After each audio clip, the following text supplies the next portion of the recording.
रेत के तूफानों में गाम एक छोटा सा रुत, जहां कारुलास उस्मान अपनी जिंदगी की जंग लड़ रहा था। वो लड़ाई जो दुश्मनों के खिलाफ नहीं बल्कि अपने ही खानदान के दरमियान थी। यहाँ तलवारों की गूंज के बजाय दिलों में उठते जज्बात और खामोश फिक्र ने रेत पर अपनी गहरी छाप छोड़ी थी। सहरा की हुआ खुश्क और काटदार अजीम रुत खैमे की नमदी दीवारों से टकरा रही थी। अंदर मरकज में जलती आग की चट-चट करती आवाज सर्दी से नबर्द आजमा थी और इसकी रोशनी करविलिस उस्मान के सख्त चेहरे पर रक्सा साए डाल रही थी। उस्मान अलती पालती मारे बैठा था। इसका वजनी हाथ छोटे औरहान के कंधे पर था, जो बड़ी तवज्जो से देवदार की लकड़ी से एक नन्हा सा घोड़ा तराश रहा था। खामोशी जिसे सिर्फ जलती लकड़ी की सस करती आवाज तो रही थी, नाजुक महसूस हो रही थी, जैसे तनाव में तनी हुई कोई डोर हो जो उन तीन बालिगों के बीच खच चुकी हो। बाला, जिसकी निगाहें बाज की तरह तेज और चौकनी थीं, नीची मेज पर आटे को गूंध रही थी। आटे की थप थप करती आवाज इस खामोशी के पस मंजर में एक मुसलसल धन सी महसूस हो रही थी। सामने बैठी मालेवन एक गहरी सांस के साथ, जो हजार उनकही बातों का बोझ लिए हुए थी, एक फटी हुई कमीज की मुरम्मत कर रही थी। फिजा में लकड़ी के धोनी और पकती यखनी की खुशबू गायली हुई थी और वो बेनाम कशीदगी यूं मंडला रही थी जैसे धूल जो सुबह से बैठ चुकी हो। औरहान, मेरे शेर, उस्मान की आवाज गूंजी एक भारी पुरसुकून गरज की मानिंद। तुम्हारा घोड़ा शक्ल पकड़ रहा है, क्या ये मेरे घोड़े से भी तेज दौड़ेगा? लड़का ऊपर देखकर बोला, इसका चेहरा इखलास से भरपूर था। जी वालिद, ये सबसे तेज होगा। मालेवन की सुई एक लम्हे को थमी। वो सारा दिन तुम्हारे साथ रहता है उस्मान, जंग सीखता है, लड़ाई सीखता है। क्या इसे खैमे के फराइज सीखने की जरूरत नहीं? पानी लाना, रेवड़ को संभालना। इसकी आवाज जो अमूमन नर्म होती थी, आज इसमें एक तीखापन था। बाला के हाथ रुक गए। इसकी निगाह मालेवन से होते हुए उस्मान पर गई, फिर वापस।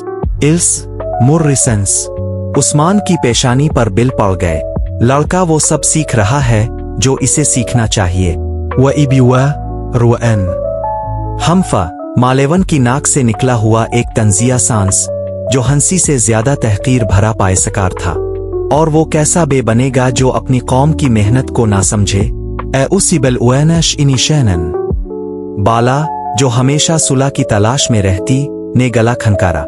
मालेवन, बुच्चा अभी छोटा है, वक्त है सब सीखने का। ओ वाकई। मालेवन की नजर, जो अब बाला पर जिमी थी, तंग हो गई। फिर ये है कि तुम चाहती हो वो सिर्फ उस्मान का अक्स बने, कभी खुद से खड़ा ना हो। एक हल्की सी चंक की आवाज आई जब बाला का आटे का खुरचने वाला हाथ से छूट कर गिरा। इसकी आंखें, जो अमूमन पुरसुकून होती, एक लम्हे को बिजली की मानिंद चमक उठीं। तमन्ना एत्यू आउरा। मैं कह रही हूं कि कुछ लोग इसे अपने सांचे में ढालने को बेकरार हैं और मां की राबेआला बैठे हैं। मालेवन की आवाज बुलंद हुई, नोकीली और चुभती हुई। उस्मान ने जोर से अपना हाथ कालीन पर मारा। तह। औरहान चौंक गया। इसके हाथ से लकड़ी का धोड़ा छूटकर आग के करीब नरम सी ठक की आवाज से जा गिरा। बस। उस्मान की गरजदार आवाज खैमे के सतूनों को हिला गई। ये झगड़ा माहौल को जहरालूद कर रहा है। तुम दोनों अपनी हद भूल गई हो और बच्चे के सामने। मालेवन ने होंठ भींच लिए, लेकिन इसके कंधे झक गए। बाला, जिसकी सांसें तेज हो रही थीं, ने एक लंबी थमी हुई सांस ली। एक मध्यम सी सस्कार इसकी नाक से निकली। एन औरन खैर। इसकी ऊंची कपकपाती आवाज ने लम्हाती सुकूत को काट दिया। एलू मिशल तरित। मुझे नफरत है इससे। वो अलिफाटे आंखों से आंसू बहते हुए और रुत के पर्दे की तरफ दौड़ा, भारी नमदी पर्दे को धकेलते हुए बाहर निकल गया। एक सर्द झोंका अंदर आया, अपने साथ दूर से आती भेड़िए की हुआ में गुम होती हुई आवाज लाया। उस्मान ने कपकपाती चादर को देखा। इसका चेहरा थकन से चूर दिखाई दे रहा था। आग जलती रही, मगर रुत की गरमाइश गोया कहीं खो चुकी थी। बाला और मालेवन ने एक दूसरे को देखा, एक ऐसी नजर का तबादला जो एक जैसे पछतावे से भरपूर था। अब सिर्फ सहरा की हुआ का मध्यम आदास आवे आवे सुनाई देती थी, जैसे खैमे की शिकस्ता अमन पर मातम कर रही हो।